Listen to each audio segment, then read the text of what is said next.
Bienvenue à l'émission Crois-tu? Notre invité d'aujourd'hui, depuis son enfance, Dieu a toujours été important pour sa vie. Cependant, ce Dieu lui semblait loin, inaccessible. En grandissant, l'invité, comme nous allons voir aujourd'hui, a cherché de toutes les manières à s'en approcher le plus possible, mais le vide était toujours présent jusqu'au jour où elle ne pouvait plus supporter les pressions, le stress qui découlaient justement de ses mauvais choix dans sa vie. Elle a donc crié à Dieu et il lui a répondu. On veut en savoir plus. Allons rejoindre notre invitée d'aujourd'hui, Madame Micheline Auger. Micheline, bienvenue à l'émission Crois-tu? Merci de votre invitation. C'est un plaisir. Et là, on est tout oui, là. On veut entendre ton histoire. Elle débute où, cette histoire de OK. vie? Bon. D'abord, moi, je suis née à Contrecœur. En fait, à Saint-Laurent-du-Fleuve, c'est juste à côté de, je ne sais pas si vous connaissez, là, mais c'est proche. Et puis, je suis née dans une famille de 11 enfants. Je suis le bébé, la dernière. Et mes parents étaient catholiques et pratiquants. Ils nous ont appris des bonnes valeurs. Ça, c'est sûr que vraiment, tu sais, on, on a des bonnes valeurs. Puis c'est encore comme ça aujourd'hui là, pour toute la famille. Hmm. Et puis, suite à ça, mon enfance, elle était belle, mais j'ai perdu mon père à 4 ans. Hmm. Et mon père est décédé. Et j'ai commencé à voir Dieu dans ma vie assez tôt à cause, justement, à partir de là. Parce que en ayant juste 4 ans, je ne pouvais pas aller au salon funéraire. Fait que ma mère partait. Puis là, elle me disait, bon, on s'en va voir papa, puis tout ça. Bon, OK. Mais moi, à 4 ans, il est où papa, tu sais? Fait que, elle me disait, il est au ciel.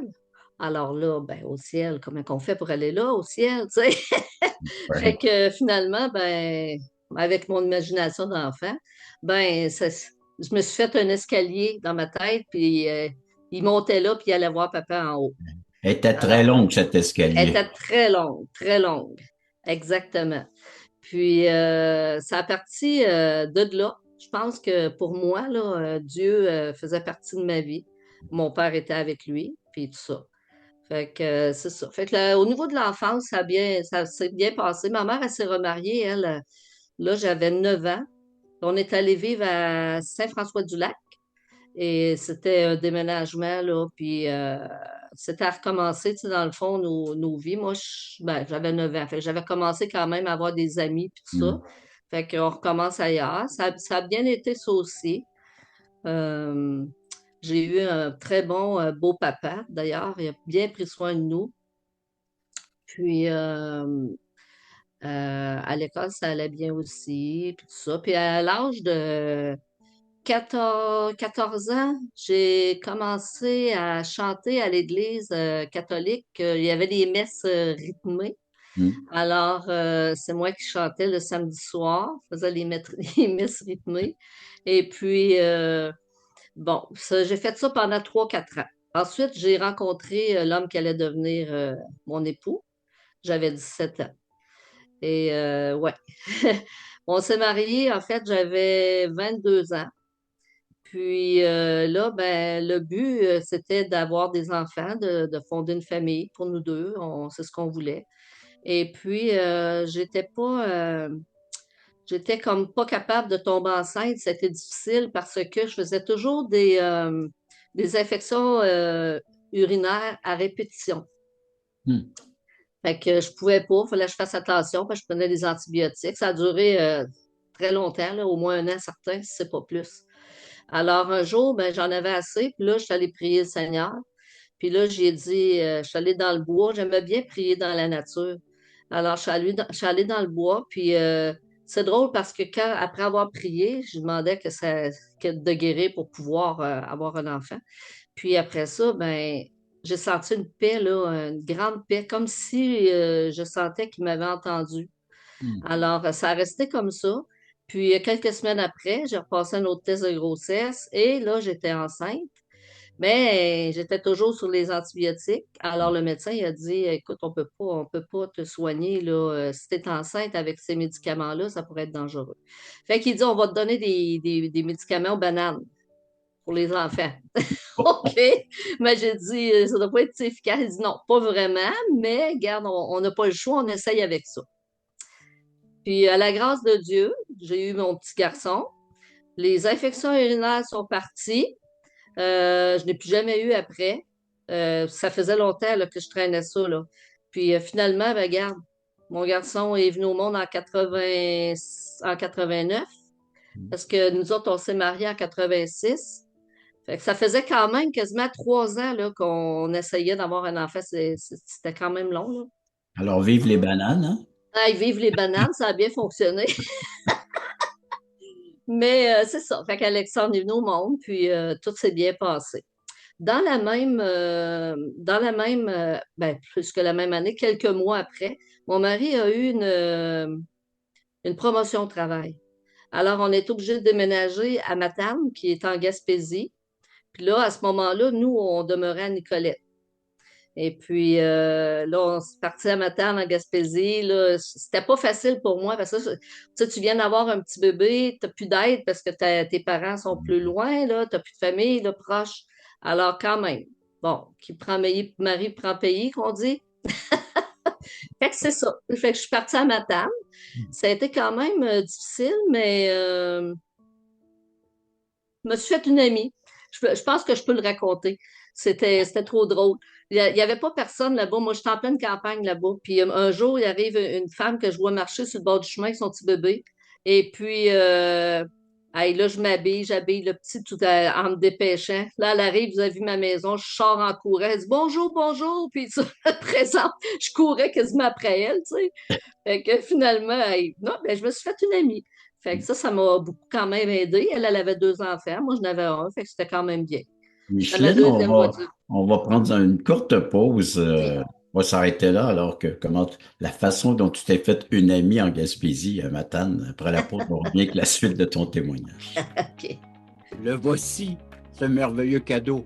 Nous vous offrons un livret d'environ 20 pages qui a comme titre Passeport pour le ciel. Très bien illustré. Un enfant le pourrait saisir, comprendre la portée du message. Nous vous l'offrons tout à fait gratuitement, sans aucun déplacement de votre part.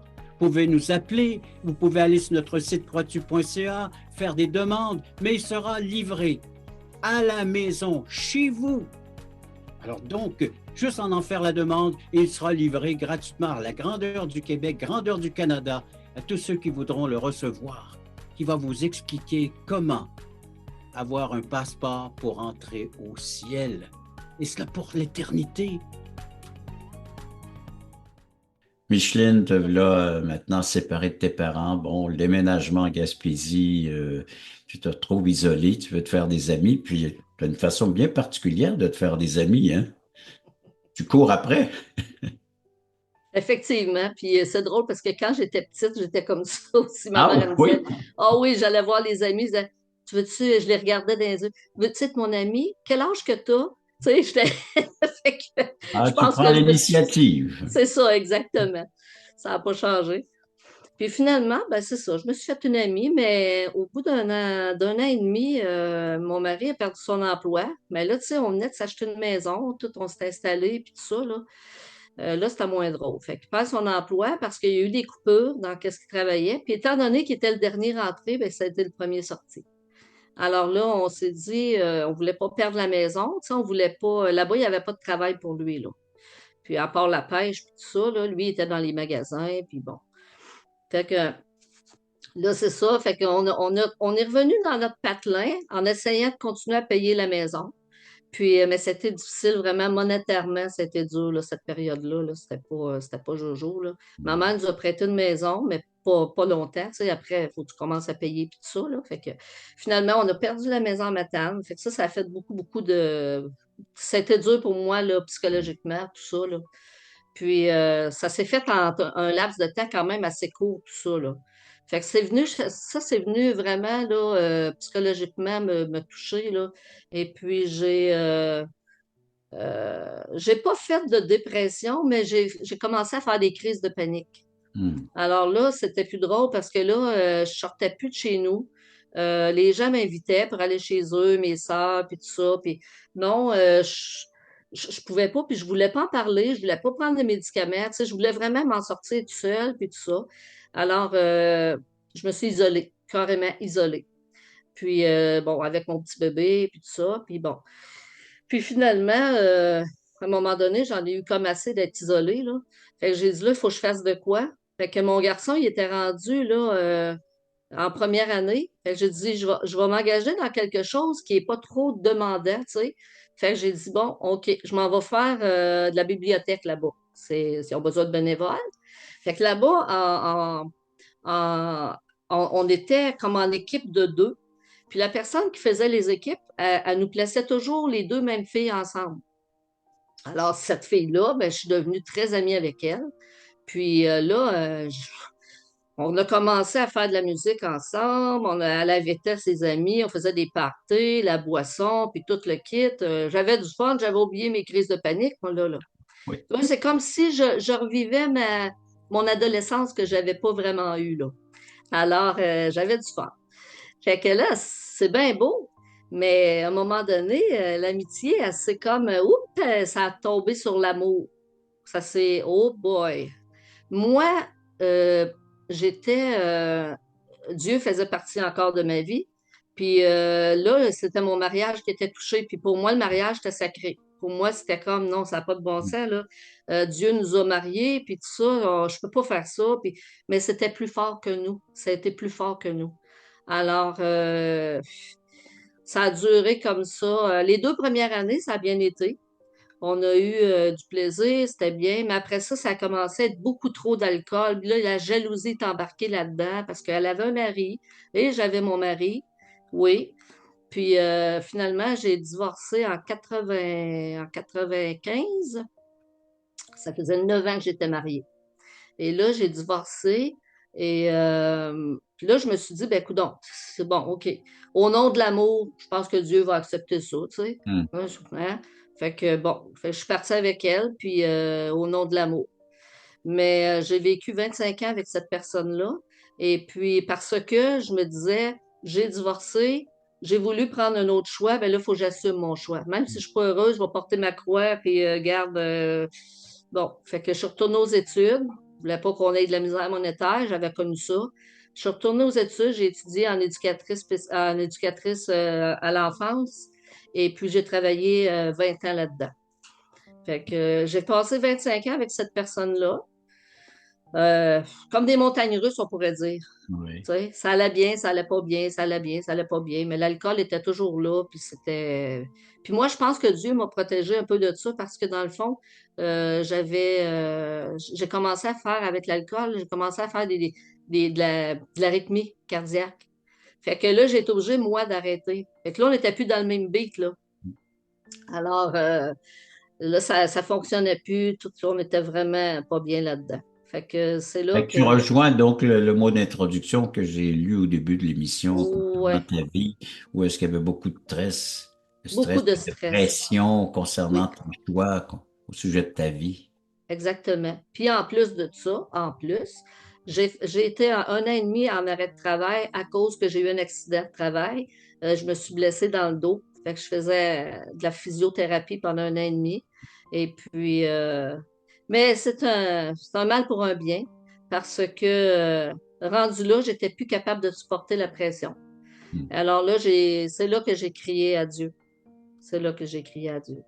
Puis j'ai dit là, Seigneur, fais quelque chose parce que moi, mais tu sais, sans toujours savoir s'il m'entendait, tu sais, Hmm. j'avais foi en Dieu, j'y croyais là, fermement. Mais je me disais, il est peut-être bien trop occupé pour s'occuper de ça, puis tu sais, bon, euh, fait que j'ai crié, j'ai dit bon, coudonc, il m'entend ou il m'entend pas, mais là, je suis plus capable. Fait que ça restait de même, puis c'est là que je suis venue pas mal. Il est arrivé quelque chose là pour. Mais ce petit quelque chose ou ce grand quelque chose que tu vas nous annoncer, Ouais, ce sera après une pause, ma OK, chère. Maintenant. OK. Parce qu'après la pause, mais on a vraiment hâte de savoir ce qui s'est passé, la suite de ton histoire. C'est pour le meilleur. Vous rappelez-vous du temps où vous étiez dans ce monde totalement perdu, quand Dieu vous cherchait? Vous souvenez-vous de la joie ressentie au moment où vous êtes passé de l'ombre à la lumière? Quand votre raison de vivre par l'amour de Dieu est devenue claire? Allons, levons les yeux, montons sur la montagne pour conquérir. À la gloire de Dieu et au salut des âmes perdues, il est temps de célébrer notre foi.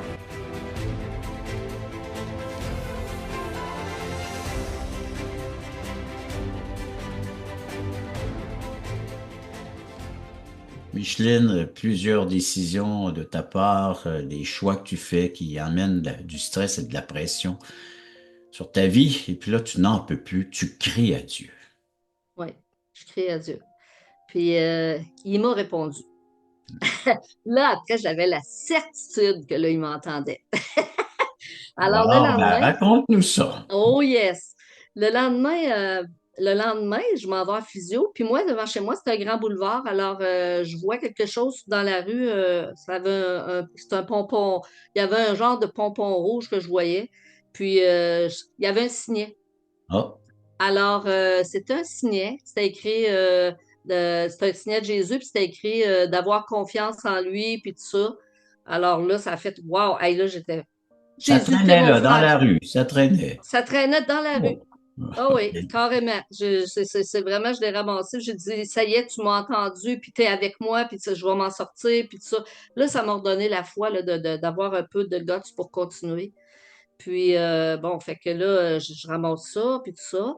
Puis, c'est après là, que j'ai commencé, il fallait que je prenne des décisions, là. Hmm. Parce que là, j'avais jamais été capable de me séparer de cette personne-là. Puis là, il fallait que je fasse de quoi. Mais j'avais de la misère, et j'ai dit à Dieu, aide-moi, donne-moi la force de le faire. Parce que j'avais déjà essayé, ça ne marchait pas. Ben, j'ai senti comme un genre de paix, encore une fois, un genre de libération. Puis, à partir de là, j'allais mieux. Là, j'ai commencé à écouter l'émission L'heure de la bonne nouvelle. L'heure de la bonne nouvelle, j'ai découvert ça, en fait. Et puis là, eux autres, il y avait vraiment ce que je voulais. Ils donnaient tout avec des versets bibliques. Puis moi, c'est ça que je cherchais. Puis ça m'a vraiment attirée. J'ai fait venir le livre La bonne semence. Et suite à ça, dans la semaine, j'ai reçu un téléphone d'une personne qui me dit, parce qu'il faut que je dise qu'avant, juste avant ça, j'avais demandé à Dieu qu'il me guide pour avoir une étude biblique à quelque part. Mais tu sais, à la vraie place. Tu sais, je veux être à la bonne place, Seigneur. Alors, elle m'appelle et elle dit, est-ce que vous avez demandé une étude biblique? Ben, j'ai dit non. Moi, j'avais oublié ça, là, tu sais. OK. Fait que, elle dit non, mais ça m'intéresse. C'est après que ça m'est revenu. J'ai dit, ben oui, c'est vrai, j'ai demandé ça à Dieu, moi. Fait que là, je commence, là, elle vient me voir. C'était en début de pandémie, là, mars 2020. Fait qu'elle est venue me voir une fois. Après ça, ça s'est passé par téléphone. Alors là, oui, elle me parle que Jésus, il est mort pour moi sur la croix, puis tout ça pour mes péchés. Puis, hey, j'ai dit oui, moi, j'étais prête tout de suite à l'accepter. Puis, ah ouais, donc, là, ça, c'est tout ce que je voulais. Moi, c'était ça, c'est de vivre pour le Seigneur. C'est ça que j'avais Hmm. toujours cherché. Alors là, j'ai dit oui, oui, je l'accepte comme mon Seigneur, mon Sauveur. J'ai demandé pardon cette journée-là. C'est là que je l'ai accepté, vraiment. Hmm. Elle m'a expliqué le plan du salut, puis tout ça, puis bon. Fait que oui, fait que c'est à ce moment-là que j'ai accepté, début mars 2020. Et ces échanges-là se faisaient par téléphone, oui? Celui-là, il s'est fait en personne, le Ah, premier. Et après, là, moi, je voulais être sûre que j'étais dans la bonne place, là. Tu sais? Fait que là, j'avais des questions, des questionnements épouvantables. Elle était patiente, mais qu'est-ce que j'ai aimé, c'est qu'elle me répondait toujours avec des textes bibliques. hmm. Là, c'est ça. Là, ça m'a donné confiance. J'ai dit, oui, c'est ça que je veux. Je veux pas que quelqu'un me dise n'importe quoi. Je veux vraiment savoir, je veux suivre Dieu, tu sais, je veux suivre Jésus, je veux vraiment être à la bonne place. Fait qu'elle, c'est ça, elle m'a guidée là-dedans, puis ça a super bien été, là. Puis, c'est ça. Fait que je suis venue au Seigneur, puis après ça, qu'est-ce qu'il y a eu, donc?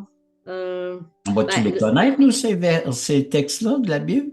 Tu Ben, vas il y a eu, ben, en fait, partager quelques-uns? oui, oui, oui, dans le fond, parce que moi, celui qui m'a fait prendre conscience que je devais plus continuer avec une femme, c'est que j'avais lu dans Lévitique 18, 22, c'était écrit tu ne coucheras point avec un homme comme on couche avec une femme. C'est une abomination. Alors là, c'est une abomination pour Dieu. Fait que moi, quand j'ai vu ça, ça a fait comme non, non, là, c'est fini. Là. Ça m'a vraiment donné le go là, pour y aller. Et puis, j'avais lu aussi dans Romains 1, 26, 27. C'est pourquoi Dieu les a livrés à des passions infâmes, car leurs femmes ont changé l'usage naturel en celui qui est contre nature, et de même, les hommes abandonnèrent l'usage naturel de la femme. Non, l'usage naturel de la femme se sont enflammés dans leurs désirs, les uns pour les autres, commettant, homme avec homme, des choses infâmes, et recevant en eux-mêmes le salaire qui mérite leur égarement. Fait que, tu sais, c'était quand même assez clair, là. Puis plus Ça venait, ça t'interpellait de façon très, donc, c'est profond, là. Ça venait te chercher dans ton style, Ah, ton genre de vie que tu avais choisi. oui, c'est ça, exactement. Mais tu sais, je l'avais choisi, oui, je l'avais choisi, j'ai fait un choix, mais Mm. d'un autre côté, j'ai jamais été bien, tu sais, OK. là-dedans nécessairement. Parce que on a brisé deux familles avec ça, là. Fait Mhm. que moi, j'étais pas tellement bien là-dedans, là. Fait que Tu as finalement, ben, confessé tout ça, puis Dieu a fait son œuvre absolument, absolument. de délivrance, de guérison, puis de Oui, restauration. Puis on pourrait en mentionner, hein. La ben oui, grâce, parce en que fait, c'est cette grâce de Dieu, elle fait du bien à l'être humain. Oui, parce qu'après ça, j'ai vu des changements dans ma vie, là. Il y a eu beaucoup de changements dans ma vie, là. Comme? Euh, oui, ben, j'ai eu, en fait, premièrement, ma façon de penser, à force de lire des textes bibliques, ma façon de penser a changé. Ma façon d'agir aussi a changé. C'est sûr que c'est mes lectures qui m'ont beaucoup aidé là-dedans, là. Puis le Seigneur, ben, le Saint-Esprit veut pas, hein, quand il décide qu'il t'aide, il t'aide, là. Hmm. Fait que c'est ça, j'ai changé. J'ai brûlé tous mes livres d'anges. J'avais des livres d'anges parce que moi, je voulais tellement, parler au Seigneur, puis tout ça. Bon. Puis je passais par eux autres, par Marie aussi. Ah. Hein, par Marie, mais Beaucoup de ménages ont été faits chez vous, hein? beaucoup de Dans ton mélange. cœur, premièrement, et Ah ton oui, âme a été libérée, donc on voit une œuvre de délivrance. Et puis oui, surtout, une personne qui prenait sa place, une unique personne, celle qui est le Sauveur. Seigneur Jésus a pris sa place, hein. vraiment, Toi qui vraiment. tu lui as Hein? permis d'avoir cette place-là dans ton cœur, dans ta vie. Ma chère Micheline, courte pause, et puis après, j'aimerais qu'on puisse résumer un peu ce que tu as vécu. Puis, bon, dire aux gens qui nous écoutent, à nos téléspectateurs, comment eux aussi peuvent bénéficier d'une délivrance quelconque dans leur vie, par la grâce de Dieu. Oui.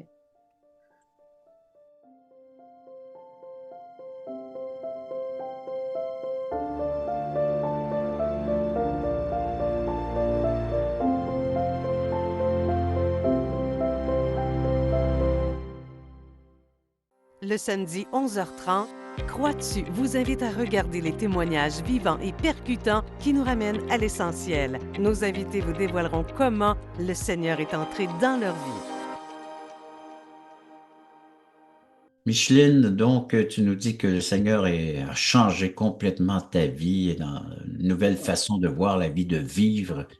Est-ce que ça a changé aussi ton éternité concernant, donc, parce que l'Évangile nous parle non seulement de cette vie physique, mais il nous parle d'une vie après la mort. Absolument, parce que moi, j'avais tellement peur de la mort. Avant, même en 2012, j'ai fait une dépression, là, j'avais peur de la mort épouvantable. Puis aujourd'hui, ben, j'ai plus peur du tout de la mort. Je sais où je m'en vais. Puis c'est une certitude. Puis vraiment, c'est un repos pour l'âme, ça. Fait que, ouais. Puis c'est ça. Puis tantôt, ben, tu sais, je disais que c'est sûr que je crois les anges aujourd'hui. Je crois qu'ils existent, là. Hmm. Mais sauf que je les prie plus. Puis je ne prie plus Marie non plus parce que justement, j'ai lu un texte biblique dans 1 Timothée 2,5 qui dit il n'y a pas d'autre intermédiaire entre nous et Dieu que Jésus seul. Alors, depuis que j'ai lu ça, c'est comme je ne peux plus prier Marie, je ne peux plus prier les anges, on n'a pas besoin de ça. On prie Jésus, puis Tous ceux qui sont décédés avant voilà. nous, puis tous ceux qui sont partis là, dans Oh leur non, éternité, la Bible nous encourage à parler à Jésus, hein, ben, celui c'est qui est ça. venu sur cette terre nous manifester qu'il y avait de quoi après la mort, hein. Ouais, c'est ça. Puis je vais terminer aussi mon histoire tu sais, bon, je me suis séparée de ma conjointe, mais ce qui est beau aussi, c'est que je me suis remariée avec mon premier époux. Ah Parce que, oui, oui, on s'est remariés en 2021, en 2022. On s'est remariés en 2022 parce que c'était important par rapport à Dieu. Tu sais, lui, il nous avait unis. Pour oui. moi, d'avoir désuni ça, je n'étais pas bien. Puis là, on a dit, on va essayer de se recôtoyer pour voir si ça va. Puis finalement, tout a bien été. On s'est remariés. Notre fils il a été même notre témoin. Puis, Ah oui. Fait que ouais. le Seigneur a permis que tu répares ce qui Ah, avait j'ai été ça. brisé. Exactement, exactement. Fait que ça, c'était vraiment bien. Hmm. Maintenant, ça, c'était pour mon histoire. J'aimerais bien lire un psaume, si vous me permettez. Oui. Le psaume 34, versets 5 à 9. OK. C'est J'ai cherché l'Éternel et il m'a. Attends, je vais mettre mes petites lunettes là, parce que je vais voir mieux. Bon. J'ai cherché l'Éternel, et il m'a répondu. Il m'a délivré de toutes mes frayeurs. Quand on tourne vers lui les regards, on est rayonnant de joie. Et le visage ne se couvre pas d'honte. Quand un malheureux crie, l'Éternel entend. Et il le sauve de toutes ses détresses. L'ange de l'Éternel campe autour de ceux qui le craignent et il les arrache au danger. Sentez et voyez combien l'Éternel est bon. Heureux l'homme qui cherche en lui son refuge. Ça, Hmm. j'ai trouvé ça vraiment, je trouvais que ça ressemblait un peu à ce que j'avais vécu. Tu sais, Là, ma chère Micheline, là, on s'en va vers le mot de la fin. oui, Tu m'as oui. dit, en dehors des ondes, t'as un livre à nous présenter. Oui, j'ai un livre à Bon. présenter que j'ai écrit, puis ça fait partie des demandes, parce que moi, je voulais faire de l'évangélisation, Oui, puis en parlant, j'avais un peu de misère, et j'ai dit à Dieu, j'ai prié, j'ai dit, aide-moi, je veux faire de l'évangélisation, oui. envoie-moi une idée, fais quelque chose. Il m'a envoyé l'idée d'écrire un livre. Bon. Puis Alors, de l'ombre à la lumière. Puis moi, je veux oui, juste prendre les 30 secondes qui nous restent pour dire que les gens, ils peuvent nous communiquer, soit par croixtu.ca ou en nous appelant au numéro de téléphone qui est à l'écran, puis avoir plus d'informations sur le livre que tu nous présentes présentement. Alors, puis ils peuvent venir et entendre des études bibliques les mardis soirs, 19 heures, concernant le Québec, 20 heures Nouveau-Brunswick, puis 9h30, ben, il y a le samedi matin, des Zooms, hein, avec des témoignages comme celui qu'ils sont en train d'entendre présentement. Alors, la littérature gratuite, tout ça, c'est offert. Alors, venez visiter notre site, croixtu.ca, appelez-nous, ça nous fera plaisir de répondre à vos questions concernant, entre autres, le livre, alors présenté par notre invitée, Madame Micheline. Micheline, merci. Merci à nos ça fait téléspectateurs plaisir. d'avoir été à l'écoute de cette autre émission, Croix-tu.